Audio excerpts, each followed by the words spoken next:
Chapter 2 The Chosen People. For more than 1,000 years, the Jewish people had awaited the Saviour's coming. Upon this event, they had rested their brightest hopes.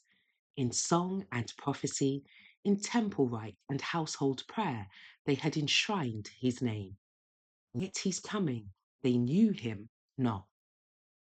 The beloved of heaven was to them as a root out of a dry ground.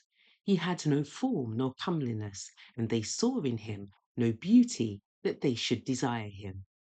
He came unto his own, and they received him not.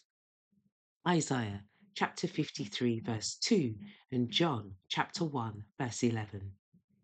Yet God had chosen Israel.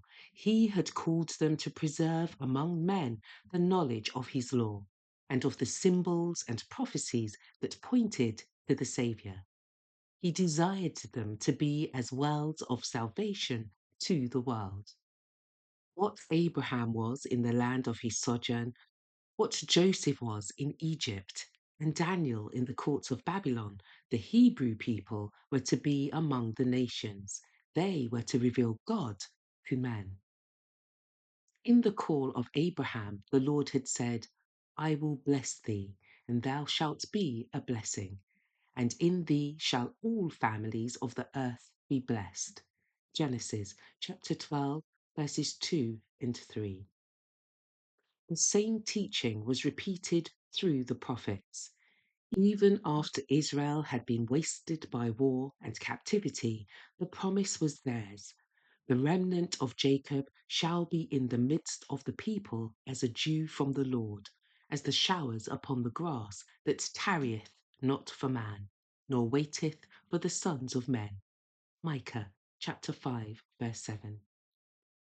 Concerning the temple at Jerusalem, the Lord declared through Isaiah, Mine house shall be called an house of prayer for all peoples. Isaiah chapter 56, verse 7. But the Israelites fixed their hopes upon worldly greatness. From the time of their entrance to the land of Canaan, they departed from the commandments of God and followed the ways of the heathen. It was in vain that God sent them warning by his prophets. In vain they suffered the chastisement of heathen oppression. Every reformation was followed by deeper apostasy. Had Israel been true to God, he could have accomplished his purpose through their honor and exaltation. If they had walked in the ways of obedience, he would have made them high above all nations which he hath made, in praise and in name and in honor.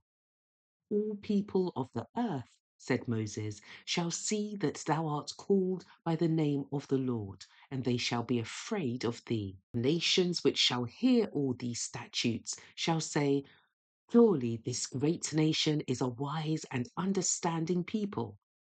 Deuteronomy chapter 26, verse 19, chapter 28, verse 10, and Deuteronomy chapter 4, verse 6. But because of their unfaithfulness, God's purpose could be wrought out only through continued adversity and humiliation. They were brought into subjection to Babylon and scattered through the lands of the heathen.